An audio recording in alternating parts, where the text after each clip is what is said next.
इस एक वीडियो को देखने के बाद, आधे घंटे के समय को देने के बाद आपको बहुत कीमती सुझाव प्राप्त होंगे, जिसके आधार पर आप अपनी रणनीति तैयार करके प्रथम प्रयास में भी चयनित होने में सफल हो सकेंगे। क्योंकि ये कहा जाता है कि वेल बिगन हाफ डन। यदि आपकी शुरुआत अच्छे से होती है तो समझो कि आधा काम तो आपका अपने आप ही हो गया। उसके बाद अब आपका हो गया 7 2 9 घंटे और दिन भर में आपको पढ़ने हैं 12 घंटे, तो उसके बाद 2 घंटे और बचेंगे। तो सामान्य आप जानते हैं कि प्रारंभिक परीक्षा में सामान्य अध्ययन के साथ साथ सी सैट का भी पेपर होगा।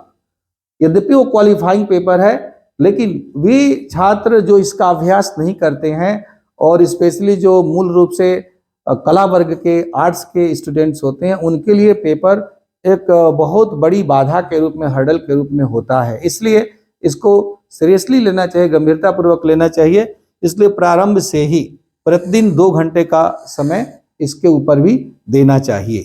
तो अमेरिका के महान राष्ट्रपति अब्राहम लिंकन को उद्धृत करना चाहें तो उन्होंने कहा था कि यदि कोई काम हमें करने के लिए दिया जाए, जैसे उन्होंने कहा कि यदि किसी लकड़ी को काटने के लिए मुझे 6 घंटे का समय दिया जाए तो मैं निश्चित रूप से उस समय का एक बड़ा हिस्सा उस अपनी कुल्हाड़ी के धार को तेज करने में लगाऊंगा, जिसका उपयोग करके हमें लकड़ी काटना है। क्योंकि हम लकड़ी को कितना जल्दी और कितनी सुगमता से काट सकते हैं, इसमें सबसे निर्णायक चीज है हमारा जो हथियार है वो कुल्हाड़ी, और वह कितना धारदार है, कितना तेज है। तो यही बात होती है रणनीति की, कर सके। लोक सेवा आयोग उत्तर प्रदेश का संघ लोक सेवा आयोग के बाद अत्यंत प्रतिष्ठित संस्थान है। राज्यों के जितने भी अलग अलग राज्यों के लोक सेवा आयोग हैं, उनके अंतर्गत हम देखते हैं कि उसके द्वारा आयोजित की जाने वाली पीसीएस परीक्षा 2025 के अंतर्गत पाठ्यक्रम क्या है, बहुत संक्षेप में। तो हम जानते हैं कि 2 चरणों में परीक्षा होती है, प्रारंभिक परीक्षा और मुख्य परीक्षा। प्रारंभिक परीक्षा के अंतर्गत 2 प्रश्न पत्र होते हैं, एक सामान्य अध्ययन का प्रश्न पत्र और दूसरा सिविल सर्विसेज एप्टीट्यूड का पेपर या सी सैट का पेपर। और मुख्य परीक्षा के अंतर्गत हम देख रहे हैं कि इसके अंतर्गत कुछ जितने भी पेपर हैं सभी के सभी अनिवार्य या कंपलसरी पेपर ही होते हैं, जिसमें सामान्य हिंदी 150 नंबर का है और निबंध 150 नंबर का है, और शेष सामान्य अध्ययन के 6 प्रश्न पत्र हैं और सभी 200 नंबरों के हैं। इसके साथ साथ पर्सनालिटी टेस्ट या जिसे लोकप्रिय रूप में हम साक्षात्कार कहते हैं, तो उसके भी 100 अंक हैं। पहले ये साक्षात्कार 200 अंकों का होता था, किंतु अब जो है साक्षात्कार के अंकों को कम कर दिया गया है। आज हम इस पर चर्चा क्यों करने जा रहे हैं? तो इस एक वीडियो को देखने के बाद, आधे घंटे के समय को देने के बाद आपको बहुत कीमती सुझाव प्राप्त होंगे, जिसके आधार पर आप अपनी रणनीति तैयार करके प्रथम प्रयास में भी चयनित होने में सफल हो सकेंगे। क्योंकि ये कहा जाता है कि वेल बिगन हाफ डन।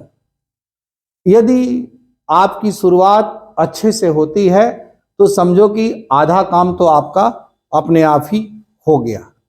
या हम अमेरिका के महान राष्ट्रपति अब्राहम लिंकन को उद्धृत करना चाहें तो उन्होंने कहा था कि यदि कोई काम हमें करने के लिए दिया जाए, जैसे उन्होंने कहा कि यदि किसी लकड़ी को काटने के लिए मुझे 6 घंटे का समय दिया जाए तो मैं निश्चित रूप से उस समय का एक बड़ा हिस्सा उस अपनी कुल्हाड़ी के धार को तेज करने में लगाऊंगा, जिसका उपयोग करके हमें लकड़ी काटना है।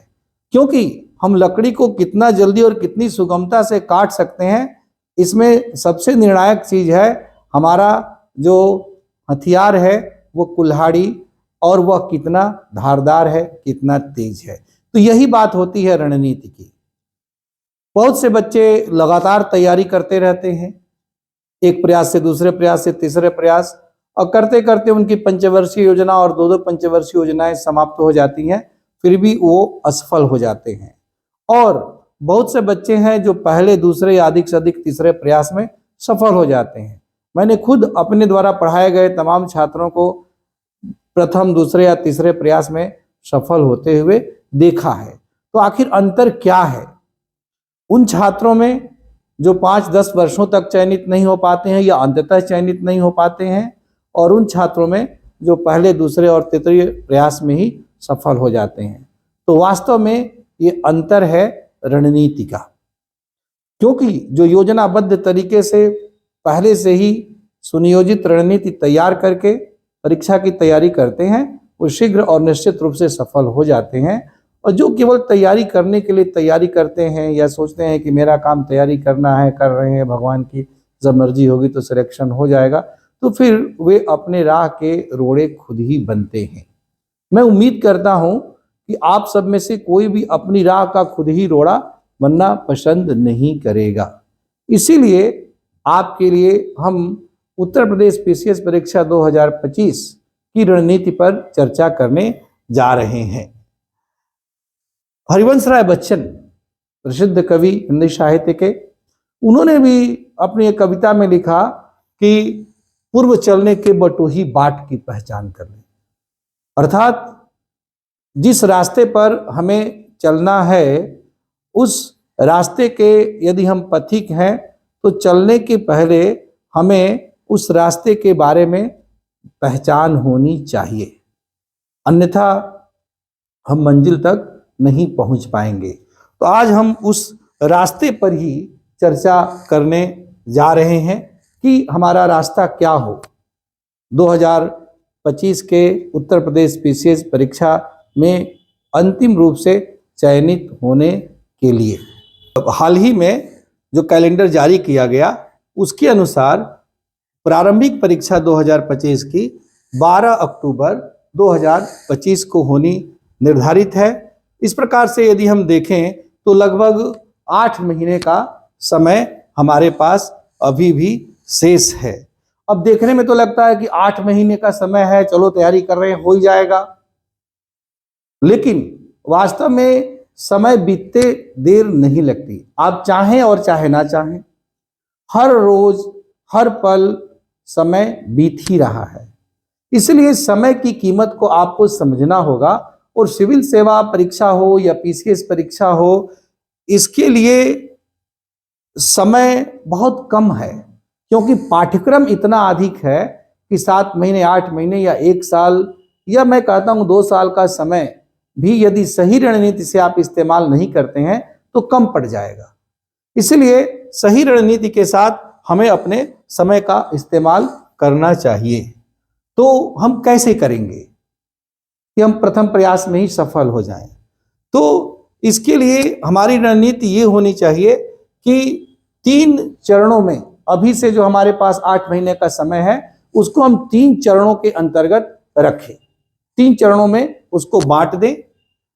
पहला चरण जो 15 फरवरी से 15 जून तक का चरण होगा, और इसके अंतर्गत हम संपूर्ण पाठ्यक्रम की प्रारंभिक परीक्षा और मुख्य परीक्षा, साक्षात्कार, सब कुछ को ध्यान में रखते हुए अपना अध्ययन करेंगे।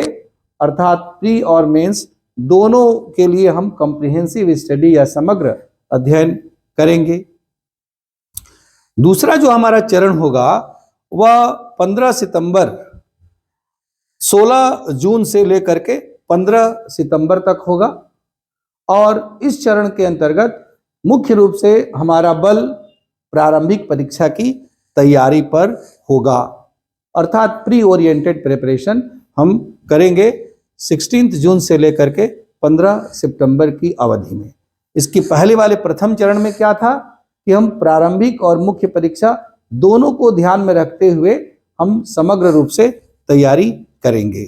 और जो हमारा तीसरा चरण होगा वह होगा 16 सितंबर से लेकर के 5 अक्टूबर तक, जो कि फाइनल या अंतिम चरण होगा।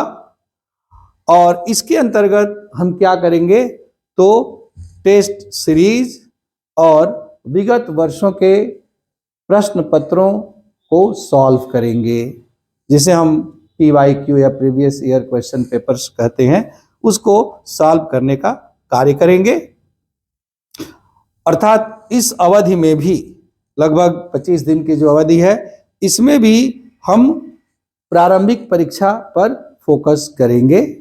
और 6 अक्टूबर से लेकर के 11 अक्टूबर के समय को हम रिजर्व डे के रूप में रखेंगे, ताकि यदि कोई हमारी तैयारी का हमारे टाइम टेबल के तहत यदि 2-4 दिन इधर उधर कम पड़ता है तो उसको हम एडजस्ट कर सकें, या कोई व्यवधान आ गया या कभी स्वास्थ्य खराब हो गया, इन सब चीज़ों के लिए। और सबसे बड़ी बात कि यदि हम अपने तैयारी को 1 सप्ताह पहले पूर्ण कर लेते हैं, हम तनाव मुक्त रहेंगे, निश्चिंत रहेंगे।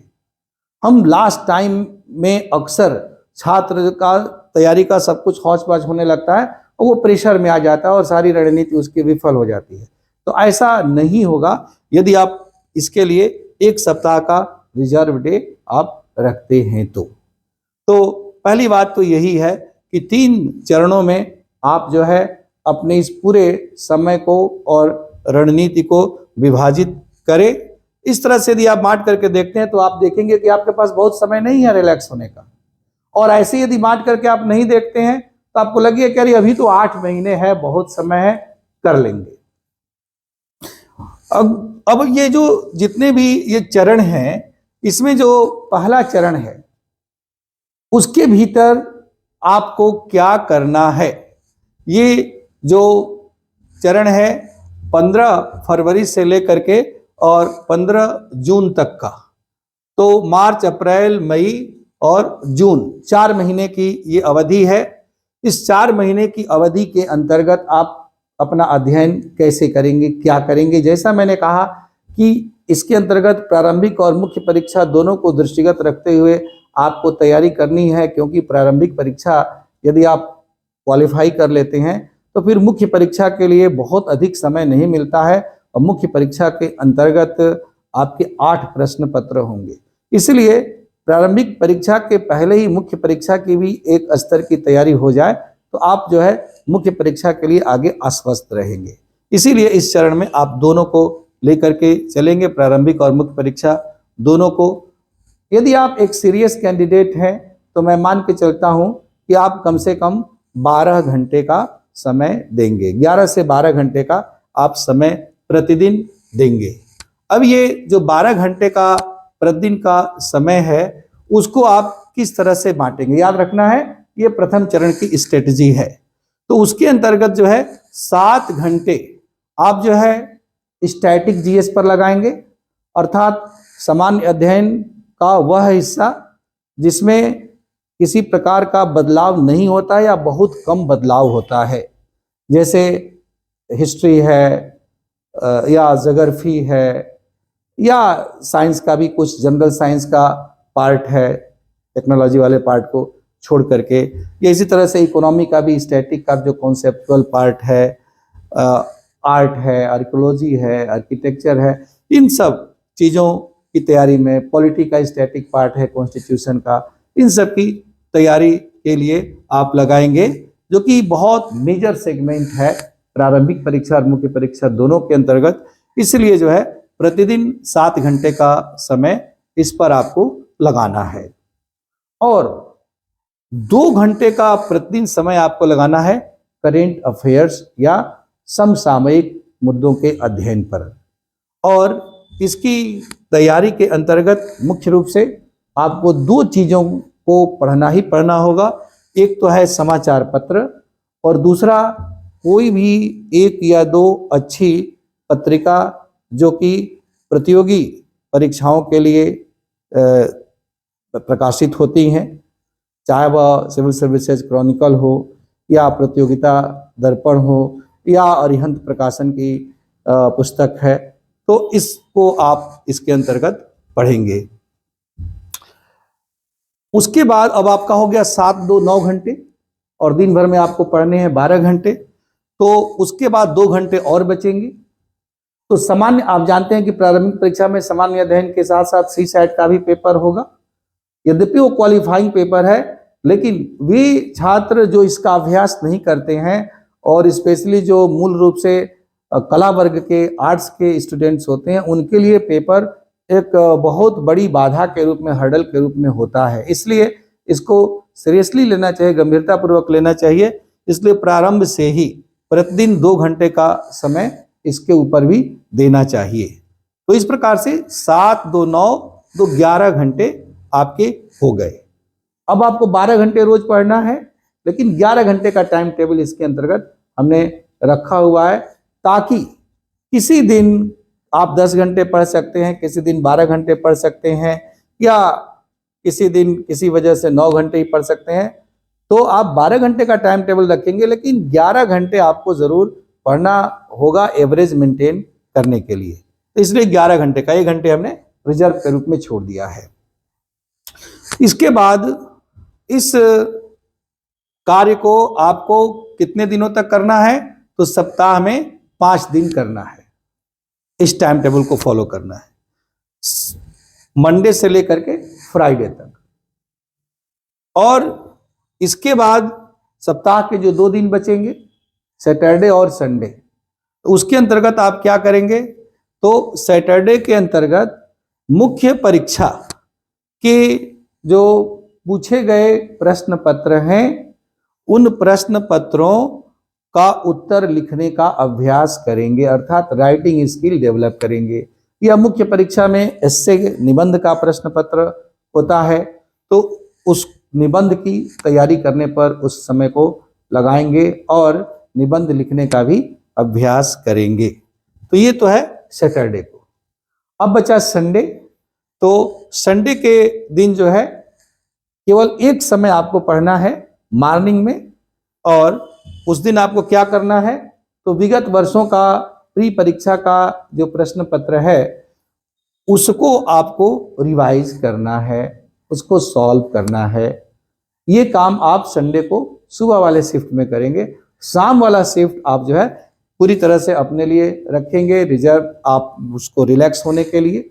आप उस दिन शाम को हर रोज संडे को टहलें, घूमें, या अपने मन से जो भी आप जिस चीज से रिलैक्स हो सकें वो कार्य करें। दोस्तों से मिले जुलें, पिक्चर देखना हो पिक्चर देख लें, ताकि यदि संडे के शाम को आप एक टाइम रिलैक्स कर लेते हैं, तो फिर से मंडे को तरोताजा होकर के फिर से पढ़ाई पर आप पूरे मनोयोग के साथ लग जाएंगे। तो इस तरह से पहले चरण की तैयारी आपको करनी है, जो कॉम्प्रिहेंसिव स्ट्रेटजी के अंतर्गत है, जिसमें प्रारंभिक परीक्षा और मुख्य परीक्षा दोनों की तैयारी आपकी हो रही है, और पढ़ने के साथ साथ राइटिंग स्किल भी आपकी इसके अंतर्गत डेवलप हो रही है। अब इसके अंतर्गत ये जो समय है हमारे पास 4 महीने का, तो इसमें प्रश्न उठता है ना कि हम कैसे पढ़ें, क्योंकि कई बार हम बांट करके नहीं पढ़ते हैं और पहले से फिक्स नहीं कर लेते हैं कि किस चीज को कितने दिनों में हमें खत्म करना है। तो परीक्षा नजदीक आ जाती है, पता चला कि हम जीएस के अभी 2 पार्ट 3 पार्ट ही पढ़ रहे हैं और 2-3 पार्ट रह गए, तो लास्ट में 1 महीने में हमें 3-4 पार्ट कवर करना पड़ जाता है, और उसके पहले के 3 महीने में हमने केवल 1-2 पार्ट पढ़ा होता है। तो ऐसी भूल आप न करें। इसके लिए प्रारंभ से ही अपने समय को, महीनों को बांट लें कि आप जो है कितने समय में किस पार्ट को कंप्लीट कर लेंगे अध्ययन के रूप में। तो इसके अंतर्गत जो है आप 15 फरवरी से लेकर के 15 अप्रैल के इन 2 महीनों में आप इतिहास और भूगोल का अध्ययन करेंगे। जो करेंट अफेयर्स, प्रतिदिन 2 घंटे का जो समय है वो करेंट अफेयर्स पढ़ेंगे। प्रतिदिन 2 घंटे का सी सेट के लिए टाइम दिया है, वो भी आप करेंगे। तो उसको छोड़ करके जो 7 घंटे बचते हैं, तो 7 घंटे प्रतिदिन 2 महीने तक आप पॉलिटी और इकोनॉमी, ये हिस्ट्री और ज्योग्राफी पढ़ेंगे, क्योंकि दोनों का पाठ्यक्रम बहुत अधिक है। आप पाठ्यक्रम जानते होंगे, क्योंकि प्रारंभिक परीक्षा के साथ साथ मुख्य परीक्षा की भी आपकी रणनीति चल रही है। तो इसके अंतर्गत हिस्ट्री में इंडियन हिस्ट्री के साथ साथ वर्ल्ड हिस्ट्री भी है, एंशिएंट मेडिवल मॉडर्न हिस्ट्री है, प्लस इसके साथ साथ मुख्य परीक्षा में आर्ट, आर्किटेक्चर, कल्चर ये सब भी है। तो इसलिए और भी अधिक विस्तृत हो जाता है, और हिस्ट्री तो अपने आप में स्वयं विस्तृत है भी। और इसी तरह से भूगोल का भी पाठ्यक्रम बहुत विस्तृत है, और भूगोल में भी हमें भारत के भूगोल के साथ साथ विश्व का भूगोल भी पढ़ना है। तो इस दृष्टि से इसके लिए आपको ज्यादा समय देना होगा। सवाल भी परीक्षा में ज्यादा आते हैं इन दोनों से, तो इस लिहाज से आपको 2 महीने का टाइम अभी से आपको एलोकेट करना होगा। इसके बाद जो है आपको पॉलिटी और इकोनॉमी, राज्य व्यवस्था और अर्थव्यवस्था की तैयारी पर 1.5 महीने का समय देना होगा, क्योंकि इन दोनों की तुलना में पॉलिटी और इकोनॉमी का जो पाठ्यक्रम है अपेक्षाकृत सीमित है हिस्ट्री और ज्योग्राफी की तुलना में। इसीलिए मैंने इसके लिए 1.5 महीने का समय रखा हुआ है। बड़े आराम से यदि आप प्रतिदिन 7 घंटा पढ़ते हैं तो आप इसकी तैयारी कर सकते हैं 16 अप्रैल से लेकर के 31 मई के बीच में। अब आपका 2 पार्ट और रह गया, साइंस टेक और एनवायरनमेंट का। तो ऐसे तो देखा जाए तो जो एनवायरनमेंट है वह साइंस और ज्योग्राफी और थोड़ा थोड़ा इकोनॉमी से कवर होता है। यदि आप उन तीनों पार्ट को थॉरोली स्टडी करते हैं तो समझो कि एनवायरनमेंट का एक मेजर पार्ट आपका ऑटोमेटिकली तैयार हो गया। इसलिए हमने इसके लिए 15 दिन का समय रखा है। स्पेशली इसमें आपको साइंस, टेक और एनवायरनमेंट का ही अध्ययन करना है प्रतिदिन 7 घंटे।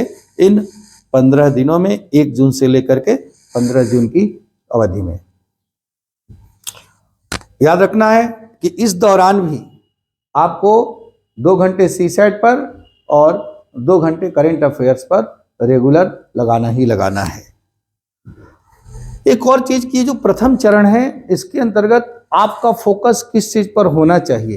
तो चूंकि कॉम्प्रिहेंसिव स्टडी है और मुख्य परीक्षा इसका एक बहुत महत्वपूर्ण पार्ट है, इसलिए इसमें हमारा मेन फोकस होना चाहिए अपने पाठ्यक्रम के अंतर्गत जो हमारे टॉपिक्स हैं उन टॉपिक्स के कॉन्सेप्चुअल क्लैरिटी पर, कि जो अवधारणाएं हैं, जो पाठ्यक्रम के अंतर्गत विभिन्न विषय से संबंधित जो अवधारणाएं हैं उन अवधारणाओं का पूर्ण रूप से स्पष्टीकरण होना चाहिए, उसकी अंडरस्टैंडिंग डेवलप होनी चाहिए, ताकि प्रारंभिक परीक्षा के साथ साथ मुख्य परीक्षा में जहां पर डिस्क्राइब करने के लिए आता है, विवेचन करने के लिए आता है, एनालाइज करने के लिए, विश्लेषण करने के लिए आता है, क्रिटिकली एग्जामिन आलोचनात्मक परीक्षण करने के लिए आता है, तो जब तक कॉन्सेप्चुअल क्लैरिटी नहीं होगी तब तक आप ये सब चीजें नहीं कर पाएंगे।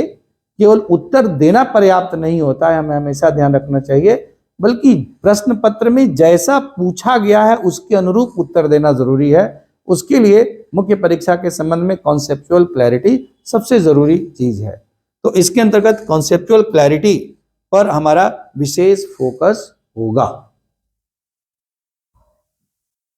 और कॉम्प्रिहेंसिव अप्रोच समग्र हमारी रणनीति होगी। इसके तैयारी के संबंध में कोई पहलू आपको छोड़ना नहीं है।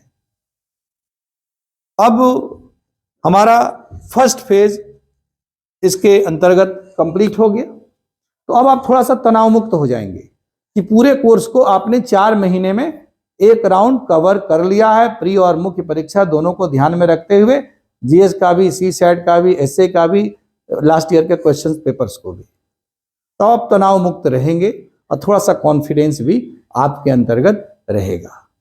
अब आप सेकेंड फेज पर आएंगे, थोड़ा सा उत्साह से भरे हुए रहेंगे, एक लेवल की आपकी तैयारी हो गई है, आप सही रास्ते पर चल रहे हैं। तो सेकेंड फेज की आप अपनी तैयारी की रणनीति इस प्रकार से निर्धारित करते हैं।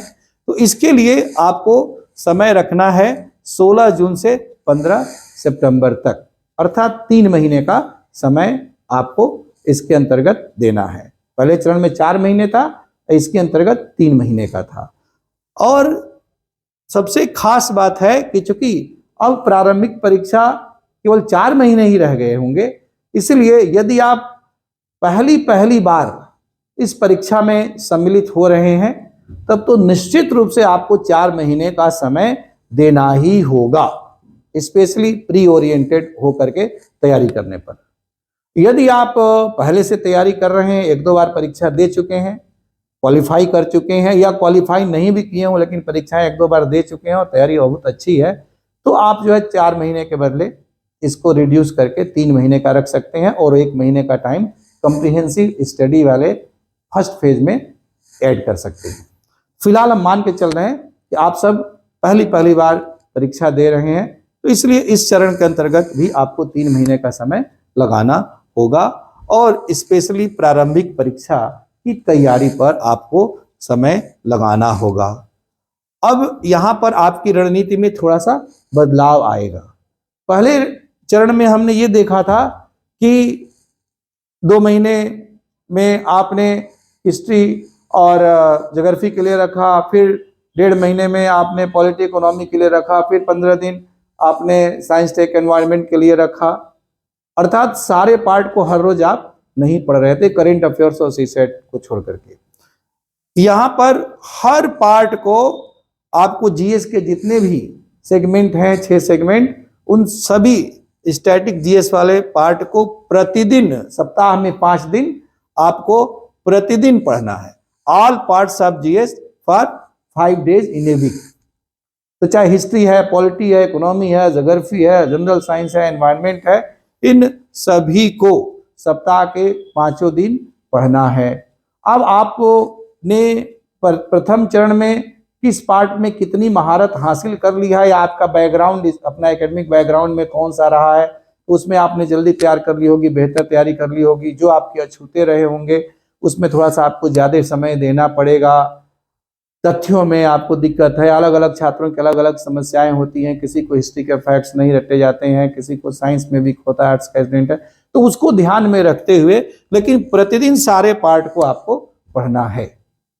चाहे आप 1-1 घंटे, 1.5 घंटे ही रखें, लेकिन प्रतिदिन सारे पार्ट को। यदि आप ऐसा नहीं करेंगे और इसमें भी फिर बांट लेंगे कि 15 दिन ये, फिर अगले 15 दिन ये, फिर अगले 15 दिन ये और फिर अगले 15 दिन ये, तो क्या होगा?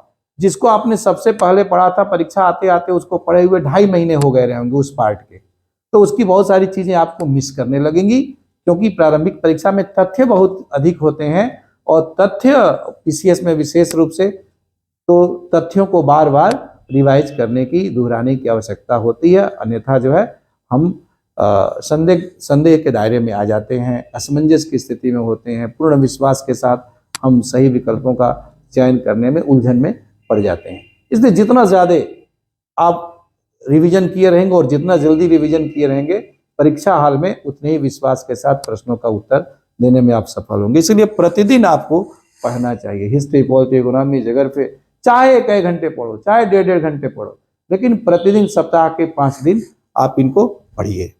और फिर सप्ताह के 2 दिन बचते हैं, तो उसमें आपको सैटरडे के दिन, जैसे पहले आप पढ़ रहे थे वैसे सीसेट को पढ़ना है। पूरा दिन दीजिए, क्योंकि अब नजदीक आ गई परीक्षा, तो पूरा 1 दिन कंप्लीट जो है सीसेट के लिए दीजिए। यदि आप चाहें तो जो प्रतिदिन 2 घंटे का टाइम प्रथम चरण के अंतर्गत सीसेट पर दे रहे थे, उस टाइम को यहां पर कम कर सकते हैं, या चाहें तो प्रतिदिन उसको छोड़ सकते हैं और स्पेशली सैटरडे के दिन पूरा का पूरा दिन 1 दिन सीसेट पर आप लगा सकते हैं। स्पेशली वे छात्र, बार बार मैं कह रहा हूं, जो मैथ बैकग्राउंड के नहीं हैं, उनको विशेष रूप से ध्यान देना होगा। इस पार्ट पर हल्केपन में नहीं लेना होगा, नहीं तो बहुत समस्याएं आ जाएंगी। बहुत से अच्छे छात्र इस गलतफहमी की वजह से ही सीसेट परीक्षा ही उत्तीर्ण नहीं कर पाते हैं, इस पेपर को ही क्वालिफाई नहीं कर पाते हैं। तो जीएस में चाहे उनकी जितनी भी अच्छी तैयारी हो, सारी तैयारी पर पानी फिर जाता है। इसलिए आप ऐसी गलती नहीं करेंगे। और संडे को आपको क्या करना है, तो विगत वर्षों के प्रश्न पत्रों को आपको लगाना है। इसमें आप ऐसा भी कर सकते हैं कि किसी एक संडे को पूरा कोई एक पार्ट उठा लिया, उसके कई साल के पेपर सॉल्व कर लिए, अगले संडे को कोई दूसरा पार्ट, उसके कई साल के प्रश्न पत्र, कम से कम विगत 5 वर्षों के प्रश्न पत्रों को आपको रिवाइज करना चाहिए। और यहां पर भी संडे इवनिंग को आप रिलैक्स कीजिए, ताकि फिर से आप पूर्ण रूप से तरोताजा होकर के पूरे उत्साह और मनोयोग के साथ अगले दिन, अगले सप्ताह मंडे से फिर से जुट जाएं अपनी तैयारी में। उसके बाद आता है थर्ड फेज। तो थर्ड फेज के लिए आपके पास 25 दिन है। एक तरह से ये जो समय है ये मिसलेनियस स्टडी का है और इसमें इंपॉर्टेंट पार्ट है रिवीजन का। जैसा मैंने कहा कि रिवीजन की बहुत अधिक आवश्यकता होती है, तो इसके अंतर्गत एक तो करेंट अफेयर्स को आप बहुत ध्यान से पढ़ेंगे, क्योंकि 2-2 घंटे पहले से आप पढ़ते आ रहे हैं। कई बार प्रारंभिक परीक्षा में करेंट अफेयर से बहुत अधिक सवाल पूछ दिए जाते हैं और हाल के वर्षों में चाहे सिविल सेवा परीक्षा हो यूपीएससी का या लोक सेवा आयोग उत्तर प्रदेश का, दोनों में हम देखते हैं कि करेंट अफेयर्स के प्रश्नों की संख्या प्रश्न पत्र में लगातार बढ़ती जा रही है। इसलिए इस पर ध्यान देना होगा। अब इस चरण में ही स्पेशली करेंट अफेयर्स पर विशेष फोकस देने का कारण ये है कि पहले से ही बहुत ज्यादा आप पढ़ते रहेंगे तो वहां पर जो पुरानी चीजें पढ़ते रहेंगे और आज आपको लेटेस्ट तक का करेंट अफेयर 1 महीने पहले तक का आपको तैयार करना चाहिए। तो अब इस समय तक आते आते चूंकि परीक्षा 1 महीने की रह गई है, तो तब तक टोटल करेंट अफेयर जितना आपको परीक्षा के लिए पढ़ना है उतना समय जो आपकी अध्ययन सामग्री है करंट अफेयर्स की वो आपके लिए उपलब्ध रहेगी। तो उसको पूरा इस चरण के अंतर्गत खूब ध्यान से आप पढ़ें। और टेस्ट सीरीज अभ्यास करना बहुत जरूरी है, स्पेशली प्रारंभिक परीक्षा के लिए, कि आप निर्धारित समय सीमा में दोनों प्रश्न पत्रों को कर ले रहे हैं कि नहीं कर ले रहे हैं। नहीं कर पा रहे हैं तो सुधार की गुंजाइश रहेगी, क्योंकि अभी भी आपके पास 25 दिन बचे हुए हैं। तो हर टेस्ट के बाद आप अपनी गलतियों का मूल्यांकन करेंगे और फिर उसके ध्यान में रखते हुए अगले टेस्ट को देंगे। तो इस प्रकार से आप टेस्ट सीरीज को ज्वाइन कर सकते हैं और उस पर आप फोकस करेंगे। यदि आप चाहें तो ये टेस्ट सीरीज 1 महीना और पहले भी शुरू कर सकते हैं। यदि आप एकदम बिगिनर हैं और थोड़ा कॉन्फिडेंस कम है तो 1 महीने के पहले, 25 दिन के पहले, बल्कि 1 महीने और पहले अर्थात 2 महीने पहले से वीकली संडे वाले दिन जो है आप टेस्ट सीरीज को रख सकते हैं। और इसके साथ साथ इस चरण में अपनी स्पीड को बढ़ाने के लिए या कई बार विगत वर्षों के ही प्रश्न थोड़े हेरफेर के साथ पूछ दिए जाते हैं। पीसीएस में अक्सर ऐसा होता है, विशेष रूप से स्टैटिक जीएस के अंतर्गत, हिस्ट्री के अंतर्गत, पॉलिटी के अंतर्गत या इकोनॉमी के अंतर्गत जो उसका सैद्धांतिक भाग है उसके अंतर्गत, तो उसमें आपको मदद मिल जाती है यदि आप विगत वर्षों के आए हुए प्रश्नों को दोहरा लेते हैं। तो इसको दोहरा लेंगे तो इसके बाद क्या होता है कि आप एकदम वेल पैक्ड लोडेड गन की तरह से हो जाते हैं कि हर स्तर से आपने तैयारी कर ली है। और जो सेकेंड फेज और थर्ड फेज है इसके अंतर्गत आपका फोकस ज्यादा किस बात पर होगा, तो फैक्चुअल तथ्यात्मक जानकारी पर और उसको मेमोराइज करने पर और उसको बार बार रिवाइज करने पर। प्रारंभिक परीक्षा भले प्रारंभिक परीक्षा है लेकिन यह बहुत रिस्की परीक्षा है। इसके लिए आपको इस रणनीति को फॉलो करना होगा। बहुत हल्केपन से आप इसे नहीं ले सकते, क्योंकि मुख्य परीक्षा की तैयारी चाहे आपकी जितनी भी अच्छी हो गई हो, यदि आपकी प्रारंभिक परीक्षा आप उत्तीर्ण ही नहीं कर पाएंगे तो वो तैयारी धरी की धरी रह जाएगी। तो इसलिए इस चरण में, दूसरे और तीसरे चरण में प्रारंभिक परीक्षा को बहुत गंभीरता पूर्वक आपको लेना होगा। इसके करेंट अफेयर्स को इस दौरान खूब आप पढ़ ही रहे हैं, तो ये करेंट अफेयर्स मुख्य परीक्षा में भी आपके लिए बहुत उपयोगी होगा। और हमें ध्यान रखना चाहिए कि मुख्य परीक्षा में जीएस के सारे प्रश्न पत्रों के अंतर्गत करेंट अफेयर्स का बहुत इंपॉर्टेंट रोल होता है। मेरा तो मानना है कि लगभग 50% करेंट अफेयर्स का रोल होता है।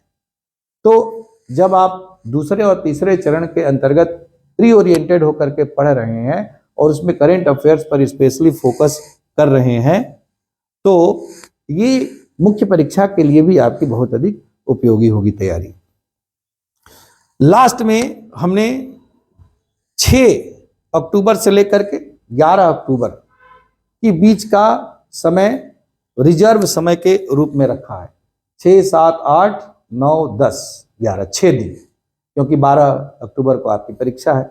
तो 6 दिन हमने रिजर्व रखा है ताकि आपकी पूरी तैयारी 6 दिन पहले ही हो गई रहे, या आपके टाइम टेबल में किसी वजह से कोई थोड़ा बहुत व्यवधान हुआ है तो 1-2 दिन आगे बढ़ जाए आपकी तैयारी, तो अधिक से अधिक 6 के बदले 8 तक आपकी तैयारी हो रही है, ताकि आप तनाव मुक्त रहें, आप पैनिक ना होने पाए।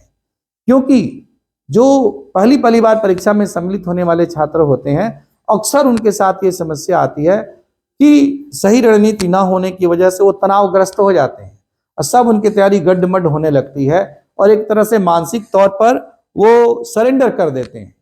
केवल परीक्षा देने के लिए जाते हैं, मन में लगता है कि छोड़ो यार, इस बार तो तैयारी हो नहीं पाई, इस बार तो होगा नहीं।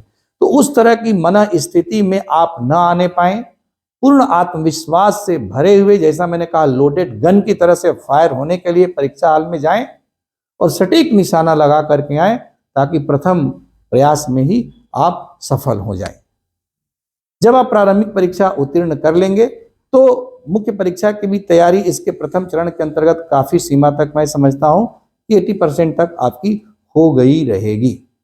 हम एक नेक्स्ट वीडियो में स्पेशली 2025 की मुख्य परीक्षा की आपकी रणनीति क्या होगी उस पर चर्चा करेंगे विस्तार से, क्योंकि इसी वीडियो में करेंगे तो वीडियो बहुत लंबा हो जाएगा, समय की सीमा है।